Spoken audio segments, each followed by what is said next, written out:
peut-être commencer par se présenter, comme ça fera arriver les derniers retardataires. Donc, je démarre. C'est Marine Letouzé, donc je travaille chez EcoAct dans une équipe qui s'appelle Climate Data Analytics. Et dans cette équipe, je suis en charge de la stratégie autour des données et de la stratégie autour des partenariats digitaux. Et j'ai travaillé sur la mise en œuvre de l'outil, enfin, de l'application digitale qu'on va vous présenter aujourd'hui, SID. Et l'équipe, juste pour te donner un petit peu de contexte, l'équipe Climate Data Analytics d'EcoAct, elle travaille main dans la main avec l'équipe conseil pour développer des outils et utiliser les données à notre disposition pour accélérer le passage à l'action autour des plans de décarbonation, des plans d'adaptation et de tout ce qui va être aussi mesure des impacts. Donc je laisse la parole à Arnaud pour se présenter et commencer le webinaire. Super, merci Marine. Donc Arnaud Goulbès, moi je suis en charge de l'engagement fournisseur, pour le coup dans l'équipe conseil. Donc on travaille main dans la main, comme Marine l'a dit, avec l'équipe Climate Data Analytics pour développer des applications et les porter chez nos clients ou les utiliser nous de notre côté dans la partie conseil. Donc on travaille avec Marine à développer ensemble ces applications pour trouver les meilleures fonctionnalités les plus utiles. Donc, très rapidement, avant d'entrer dans le vif du sujet, une présentation de EcoAct. On est une entreprise qui existe depuis 2005, répartie partout dans le monde avec 4 grands pôles d'activité. Donc, on accompagne nos clients sur l'ensemble des aspects d'une stratégie climat et l'ensemble des aspects d'une stratégie environnementale de manière plus générale. Donc, avec une partie conseil, une partie de vente de crédits de contribution carbone, Climate Data Analytics, donc sur l'excellence de la donnée et le développement d'applications, et puis une entité dédiée à la recherche et à l'innovation. On a une ADN très portée sur l'expertise scientifique et technique réglementaire, et d'autre part sur l'accompagnement humain qu'on essaie de mettre au cœur des transitions. Et typiquement, l'offre engagement fournisseur, c'est exactement ça qu'on essaie de porter, avec un aspect très humain, très culturel, et un aspect technique, comme on va le présenter avec l'application là tout de suite. On a rejoint Schneider Electric en novembre dernier. Et donc, on travaille main dans la main de plus en plus avec Schneider Electric, qui ont des capacités de déploiement et d'entrée dans les énergies renouvelables importantes et des plateformes dédiées sur le sujet de l'engagement fournisseur aussi. Donc maintenant, pour entrer dans le sujet, on pense que l'engagement fournisseur devient extrêmement stratégique pour nos clients, et ce pour 3 raisons d'un point de vue environnemental. Déjà, la décarbonation, donc avec une importance très forte des achats de biens et services dans la majorité des empreintes carbone de nos clients, une certaine marge de manœuvre dans la négociation avec les fournisseurs pour influer sur leur comportement, en tout cas une relation business qui permet ça, et en face des objectifs SBT à 2030 qui arrivent vite, et l'engagement des fournisseurs comme un des principaux leviers pour atteindre ces engagements SBT.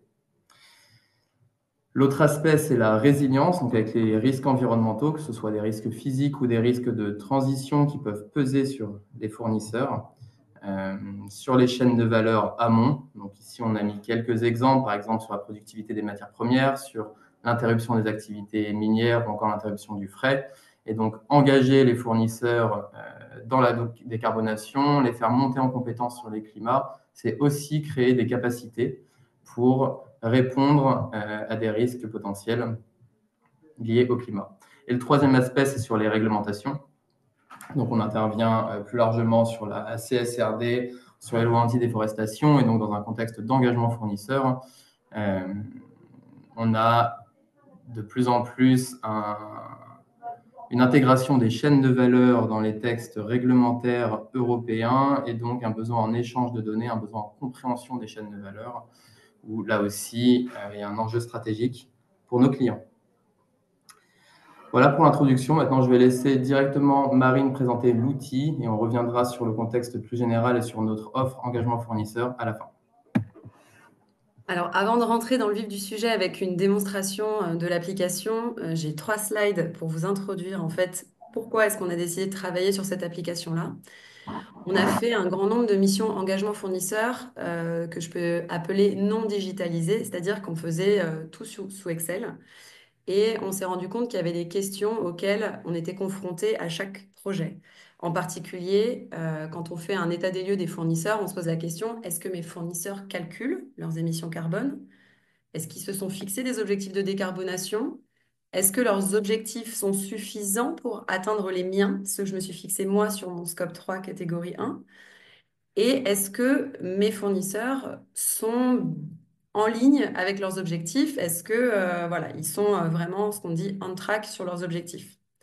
Toutes ces questions, en fait, dans les missions passées, ça prenait beaucoup, beaucoup de temps pour récolter la donnée nécessaire à juste répondre à ces questions et à faire le premier constat initial.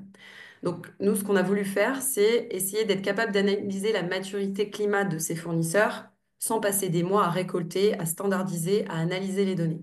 C'était vraiment l'objectif quand on s'est dit on va créer un outil qui va supporter cette phase-là des projets. On peut passer à la slide d'après. Concrètement, ce qui est important pour nous aussi dans l'équipe, c'est il y a beaucoup d'applications de l'IA. On voit beaucoup d'applications en plus récemment avec l'IA générative. Nous, on a à cœur au sein d'EcoAct d'utiliser l'IA à des fins extrêmement sélectionnées et choisies pour que ce soit utile à l'environnement et que ça fasse surtout que ça facilite le passage à l'action. Donc, dans notre application, on a deux principales utilisations de l'IA. La première, ça va être de nous faire accéder facilement à un ensemble de données disponibles pour nos fournisseurs. Donc, typiquement, on a rassemblé un grand nombre de bases de données au sein d'EcoAct dans une base de données qu'on a appelée la base de données des entreprises. Et dans cette base de données, on a des informations sur les émissions des fournisseurs, évidemment, leurs objectifs, sur leur trajectoire, sur d'autres aspects, d'autres indicateurs et aussi sur des informations financières, notamment les revenus, des informations autour du nombre d'employés qui vont nous servir dans la suite. Toute cette base de données, en fait, quand on fait un projet sur l'engagement des fournisseurs, on récupère un grand nombre, une liste de fournisseurs qui extrait des systèmes d'information de nos clients. Et un travail qui est assez chronophage, c'est de faire le mapping entre la base de données de mes clients et ma propre base de données en interne. Donc c'est là où on a utilisé l'IA pour accélérer le mapping en utilisant des algorithmes. Je ne vais pas rentrer dans le détail, ce n'est pas l'objectif du jour, il n'y en a que 30 minutes. Mais pour ceux que ça intéresse, c'est des méthodes autour du LLM. Donc ça, c'est la première application de l'IA, c'est faire un matching accéléré pour pouvoir traiter un plus grand nombre de fournisseurs et être plus exhaustif. Ensuite, on a une deuxième brique d'intelligence artificielle. On a développé un modèle d'intelligence artificielle qui nous permet de pallier au manque de données déclarées par les fournisseurs autour de leurs émissions. Donc, ce qui arrive quand on fait une mission engagement fournisseur, c'est que pour les fournisseurs qui sont des grosses entreprises, on arrive peu ou prou à récupérer les informations, notamment dans le questionnaire Carbon Disclosure Project. Mais pour d'autres qui sont plus petits, notamment les SMEs, là, c'est plus compliqué. Et ce qu'on a développé, c'est un modèle qui permet d'estimer les données qui ne sont pas accessibles de manière publique ou par achat de base de données. Donc, on a un vrai modèle qui permet voilà, de combler le manque des données accessibles sur le marché, ce qui nous permet de faire un premier état des lieux sans avoir à aller questionner les fournisseurs. Et donc, pourquoi c'est intéressant? Parce que ça nous fait gagner énormément de temps pour le premier état des lieux de la maturité de vos fournisseurs. Et ça vous permet ensuite d'avoir une stratégie d'engagement beaucoup plus éclairée, plutôt que de passer des mois à aller chercher la donnée et essayer de la structurer et de faire cette analyse. Donc, on peut passer à la slide d'après. Dans la slide d'après, j'expose quelques cas d'usage dans lesquels on utilise notamment notre outil SEED. Le premier, le plus simple, et je pense que vous y êtes en partie tous confrontés, c'est le calcul d'empreinte carbone. Dans une première approche pour la partie achat de biens et services, on va utiliser une approche, ce qu'on appelle spend-based, où on utilise des facteurs monétaires moyens par catégorie d'achat. Donc c'est déjà bien, c'est une première approche. Après, l'idée, c'est d'améliorer la granularité pour différencier les fournisseurs. Et donc, nous, ce qu'on propose avec Seed, c'est de calculer des facteurs d'émission, toujours monétaires, mais spécifiques à vos fournisseurs. Ensuite, on a un deuxième use case cas d'usage, pardon, excusez l'anglicisme, qui est l'analyse de maturité des fournisseurs. Donc là, c'est être capable rapidement de pouvoir classer ces fournisseurs selon leur niveau de maturité. Est-ce qu'ils déclarent leurs émissions? Est-ce qu'ils couvrent l'ensemble des catégories? Est-ce que ce sont des émissions vérifiées? Est-ce qu'ils sont engagés? Est-ce qu'ils sont en accord avec leurs objectifs? Et donc, le dernier cas d'usage sur lequel je pense Arnaud va revenir en fin de webinaire, c'est la partie stratégie fournisseur dans son ensemble. C'est l'idée de pouvoir vraiment catégoriser vos fournisseurs et adapter votre stratégie d'engagement en fonction de la typologie de vos fournisseurs. Assez parlé sur des slides, je vous propose de passer à la démonstration de l'outil. Donc, je vais reprendre la main sur le partage d'écran. J'espère que vous voyez tous mon écran. Hop. Alors, je réajuste un petit peu les choses. Voilà. Donc ça, c'est l'application Seed et on vous montre un peu ce qu'il y a sous le capot de nos missions parce qu'en fait, c'est un outil qui est principalement utilisé par nos consultants lors de la mission. Ça peut être mis dans la main des clients, mais en fait, c'est surtout pour faire la première analyse et avoir des données qui sont fiables et avoir ces données très rapidement. Donc, on est sur la page d'accueil. Vous voyez, il y a l'ensemble des missions sur lesquelles on a déjà travaillé. On peut créer un nouveau projet. Ce nouveau projet, je vais l'appeler EcoAct pour ce matin. Je vais lui donner... Donc, on traite un ensemble de monnaies variées, mais on choisit la monnaie dans laquelle on veut avoir les tableaux de bord. Et enfin, on choisit l'année d'analyse. On crée donc le scénario. On se conforme à un template Excel qui nous permet de réceptionner les données de nos clients. Et en général, le minimum de données qui est recommandé pour utiliser l'outil, ça va être le nom de vos fournisseurs et les dépenses que vous faites avec eux et la monnaie dans laquelle vous faites ces dépenses. Ça, c'est vraiment, si on a ça, on est capable de faire tourner l'outil. Après, si vous avez plus de données, c'est-à-dire que si vous avez des informations sur des codes identifiants de vos fournisseurs ou si vous avez des informations autour des revenus des fournisseurs, c'est vraiment un plus parce que ça permet d'aller plus loin dans les prédictions de l'intelligence artificielle.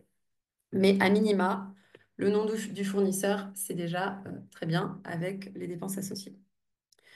Donc, je charge mes données. J'ai une première analyse très rapide de la complétude qui me dit que bah là, il y a un fournisseur pour lequel je ne pourrais pas faire de calcul puisqu'il manque une information.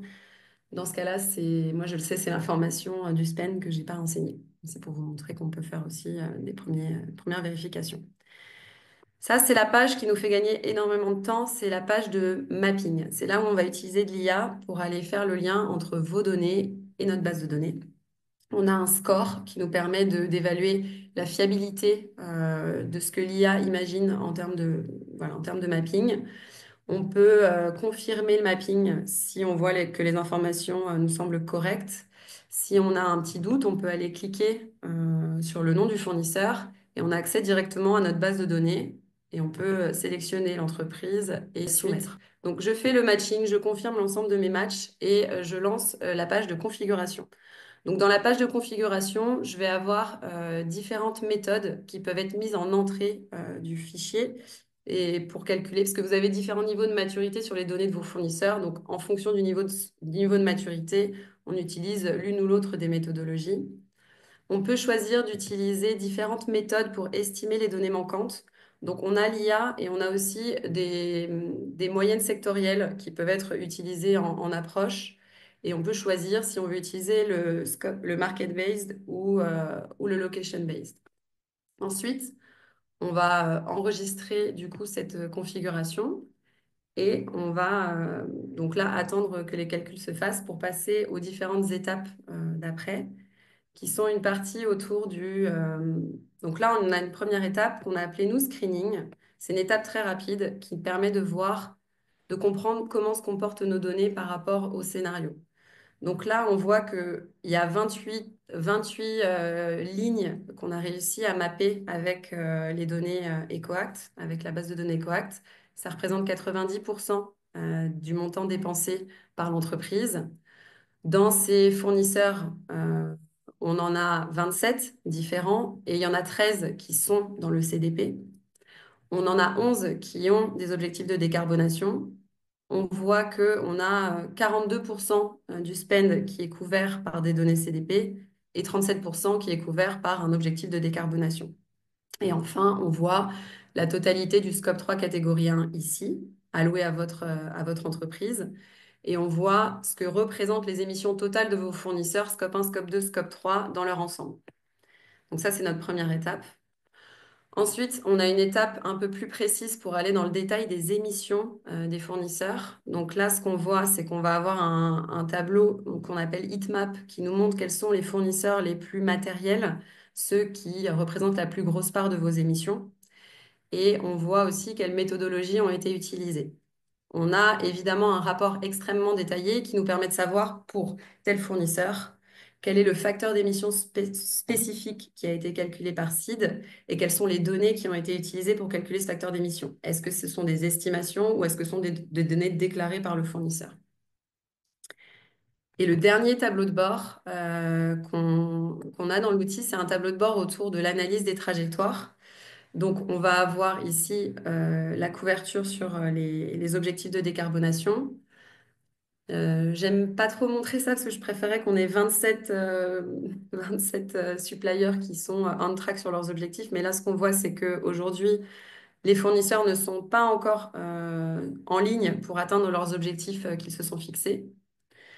Et dans la vue de nos trajectoires, on a deux types de trajectoires. On a une trajectoire qu'on a appelée hopeful, donc celle où on a de l'espoir, on se dit qu'ils ont fixé des objectifs, ils vont les atteindre. Et on a une trajectoire plus réaliste où on se dit, bon, ils ont fixé des objectifs, mais ils sont loin d'avoir réalisé déjà les réductions attendues pour réussir à atteindre leurs objectifs. Donc, on pense qu'ils ne vont pas les atteindre, mais on va projeter une décarbonation moins forte. Donc, c'est deux analyses un peu rapides qui nous permettent déjà de savoir ce que ça va donner pour votre scope 3 catégorie 1. J'ai été assez rapide parce qu'on n'a pas beaucoup de temps ce matin, mais vous avez pu voir du coup un peu dans son ensemble les différentes fonctionnalités de notre application. Et je vais repasser la main à Arnaud qui va vous expliquer comment est-ce qu'on utilise cette application dans le cadre de nos missions engagement fournisseur. Super, merci Marine. Très clair pour la présentation. Donc, rapidement, vous remettre ça dans un contexte plus large ou un contexte de ce qu'on peut faire chez nos clients et après on passera à une phase de questions-réponses. Donc nous, on facilite et on assure l'engagement des fournisseurs dans une démarche climat sur 5 grands piliers qu'on agence selon les besoins de nos clients les uns avec les autres. Donc un grand pilier d'analyse et de définition d'une stratégie, un second d'embarquement des achats, un troisième vraiment dédié à l'engagement des fournisseurs, donc les incentives, un quatrième de reporting, autant opérationnel que de la performance du programme, et enfin de collaboration et d'innovation pour accélérer la décarbonation des fournisseurs. On utilise principalement SID sur le pilier 1 et le pilier 4. On peut l'utiliser directement avec le client ou comme puissance d'analyse pour les consultants EcoAct. Pour vous donner un exemple sur l'analyse, on va facilement avoir une idée de la maturité climat des fournisseurs grâce à leur engagement dans le CDP, le SBT, ou le fait qu'ils n'y soient pas engagés, ce qui est aussi une information en soi.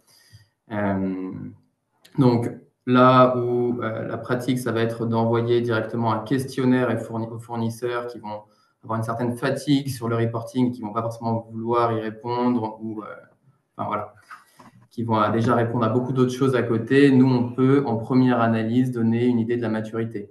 Idem sur l'empreinte carbone à la maille des fournisseurs. Parfois, certaines entreprises, et ça c'est un cas client qu'on a eu, vont calculer leur carbone à l'échelle des dépenses, des grandes catégories de dépenses, de services, de matières premières, etc. Nous, grâce à cet outil, on peut rapidement faire une estimation assez précise de l'empreinte carbone du fournisseur, soit avec ces données CDP si elles sont disponibles, soit avec le module d'IA qui va calculer une moyenne pour ce type de fournisseur dans son secteur, son pays, etc. Et en termes de reporting, et là ça peut être assez intéressant à voir dans le temps, si une stratégie est basée sur le fait d'engager ses fournisseurs dans le SBT pour vérifier leur trajectoire ou de les engager dans le CDP pour les initier au reporting climat et avoir des données stables sans avoir à leur collecter cette donnée. Ils le font une fois dans le CDP ou le SBT. C'est possible à récupérer pour tous leurs clients. Voilà, là, notre outil va directement utiliser ces bases de données pour calculer les indicateurs de qui est engagé, à quel point, où ils en sont de leur trajectoire. Et ça, idem, c'est très intéressant. De manière générale, l'outil il répond quand même à deux grosses douleurs qu'on a sur les programmes d'engagement fournisseur. Un, le gros volume de données qu'on doit gérer, qui est compliqué et qui va parfois empêcher d'agir, simplement parce qu'on n'a pas le temps, on passe le temps dans les données. Et le second, qui est la fatigue sur le reporting, le fait d'aller piocher plutôt dans les bases de données publiques, ça permet de diminuer ce qu'on va aller demander aux fournisseurs, de diminuer cette partie-là dans l'interaction, dans les négociations, et de laisser plus de place à la discussion pour trouver des solutions. Voilà. Donc, je vais laisser cette slide affichée et maintenant, on peut prendre vos questions et réponses avec Marine. Il nous reste 8 minutes. On pourra rester un petit peu après pour ceux qui le souhaitent. Alors, je vois quelques questions dans le chat. Je peux peut-être me lancer. Allez. Il y a une question extrêmement intéressante sur les valeurs qu'on utilise par défaut quand on n'a pas les données réelles déclarées des fournisseurs. Est-ce qu'elles sont discriminantes et majorées en poids carbone? Donc, ce qui est intéressant avec l'intelligence artificielle, contrairement aux moyennes sectorielles, c'est que ça nous permet vraiment de discriminer l'entreprise, puisqu'on se base sur des valeurs telles que les revenus de l'entreprise, le nombre d'employés de l'entreprise, voire ses dépenses énergétiques si on les a, et son secteur. Donc, on a des variables explicatives qui permettent de différencier des fournisseurs qui fournissent le même service ou le même produit, a priori. Donc, c'est intéressant et évidemment, ça permet d'évaluer l'impact carbone des différents fournisseurs et donc de voir quels sont les fournisseurs avec lesquels il faut s'engager. J'ai une autre question, je la lance et puis je crois que tu as des questions aussi de ton côté, Arnaud. Vas-y, Marine. Je fais ma petite liste de questions. Il y a une question sur les délais moyens dont on a besoin pour faire l'analyse. Donc, cette analyse, elle peut se faire en quelques jours. En fait, le plus gros du travail, ça va être de récupérer les données. Et ça, c'est plutôt côté client. Si vous avez une base de données avec l'ensemble de vos fournisseurs et vos dépenses, c'est assez rapide de faire tourner l'outil et de récupérer une première analyse. Je peux enchaîner sur une question qui demande un cas client particulier pour lequel on aura utilisé cet outil. Donc, on l'a utilisé sur plusieurs cas clients, plutôt en capacité d'analyse interne chez Ecoact, c'est ce que j'évoquais. On l'a utilisé directement avec un client des médias pour eux calculer l'empreinte carbone de leurs fournisseurs. On était typiquement dans ce cas où ils avaient une très longue liste de fournisseurs plutôt de services, parce qu'on est dans les médias, avec assez peu de leviers pour leur demander des données, ou du moins pas forcément l'envie de créer des questionnaires de collecte étendus. Donc, on est allé directement calculer une empreinte carbone spécifique aux fournisseurs à partir des données CDP ou à partir de l'IA. Pour qu'ils aient une idée de quels fournisseurs pèsent lourd dans leur empreinte carbone et de pouvoir les discriminer entre eux. L'objectif, c'était de pouvoir se lancer rapidement dans une démarche et lancer rapidement le dialogue avec les fournisseurs sans attendre. Parce que là aussi, l'aspect manipulation des volumes de données et le temps qu'on prend pour les analyses, c'est aussi autant de temps qu'on va perdre, et parfois ça peut être large, pour lancer le dialogue avec les fournisseurs. Et donc, quand on a des objectifs SBT à 2030, ça peut être compliqué.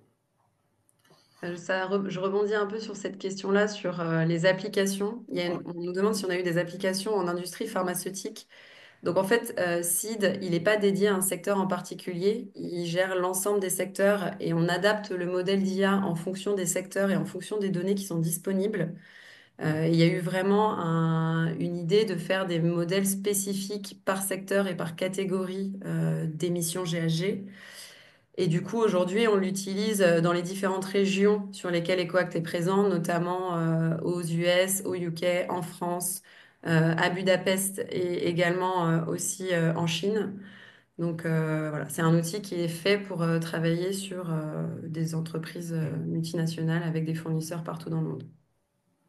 J'en profite pour ajouter sur cet aspect, on peut combiner la méthodologie SEED, donc typiquement dans le calcul d'empreinte, on va aller chercher des facteurs d'émission spécifiques aux fournisseurs avec d'autres méthodologies. Donc, le secteur pharmaceutique, typiquement, si vous avez conduit des analyses de cycle de vie, que vous avez des facteurs d'émission spécifiques, que vous avez des méthodologies déjà existantes sur votre empreinte carbone, on peut aller compléter les données, pallier aux données manquantes sur d'autres fournisseurs où vous voulez avoir une vision et faire coexister ces méthodologies. L'idée, c'est que une empreinte d'achat de biens et de services peut être très simple ou très complexe selon le degré de maturité d'une entreprise, et c'est quelque chose qui évolue au fur et à mesure des années. Seed peut intervenir là-dessus à la fois pour faciliter le premier pas, calculer rapidement et sans trop de douleur une première empreinte fournisseur, et aussi si on arrive sur des fournisseurs qui s'engagent dans le CDP, calculer leur progrès pour une empreinte carbone spécifique à eux au fur et à mesure des années et reporter ce progrès dans sa propre trajectoire. Après, j'ai des questions sur est-ce qu'on a la main sur le facteur d'émission qui sort de Seed? En fait, c'est ça qui est intéressant, c'est que nous, on a donné ce que je disais, l'ensemble du détail des données qui ont servi à créer ce facteur d'émission. Donc, vous savez si ce sont des données qui viennent du CDP, si elles ont été vérifiées, s'il y a 50% de données CDP, 50% de données estimées par l'IA. Donc, vous savez un peu la composition du facteur d'émission calculé. Et on a aussi une méthodologie qui nous permet de comparer ce facteur d'émission à ce que donnerait le facteur d'émission moyen de la catégorie d'achat.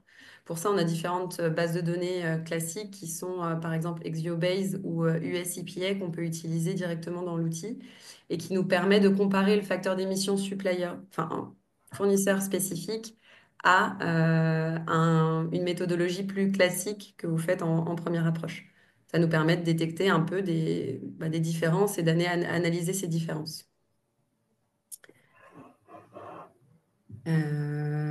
Alors, il y a des questions sur la grille tarifaire de site. Donc ça, je vous propose de peut-être me contacter en privé pour ces questions-là, pour comprendre un peu votre besoin d'utilisation de SID. Je crois qu'on a un slide contact. Peut-être qu'Arnaud, tu peux nous contacter, donc contacter Arnaud ou me contacter par rapport à ça.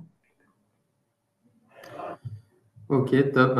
Merci Marine. On arrive à la fin de la session. Donc, on va respecter nos temps impartis. Donc, n'hésitez pas à nous contacter. À nouveau, SID, c'est un outil qu'on développe pour accélérer donc, le traitement des données sur les fournisseurs. On pense que c'est important à mettre dans des programmes plus larges et notamment centrés sur l'humain et sur la négociation avec les fournisseurs. C'est pour ça qu'on cherche à faciliter l'aspect de données chez nos clients. Et c'est tout l'intérêt et la raison d'être de cet outil. Oui, on veut dépasser la partie mesure pour aller vraiment le plus rapidement possible vers la partie action. Et c'est le cœur de ce qu'on fait chez Ecoact. Super, Merci à merci tous. Marine, merci à tous d'avoir assisté et on est disponible si vous nous contactez.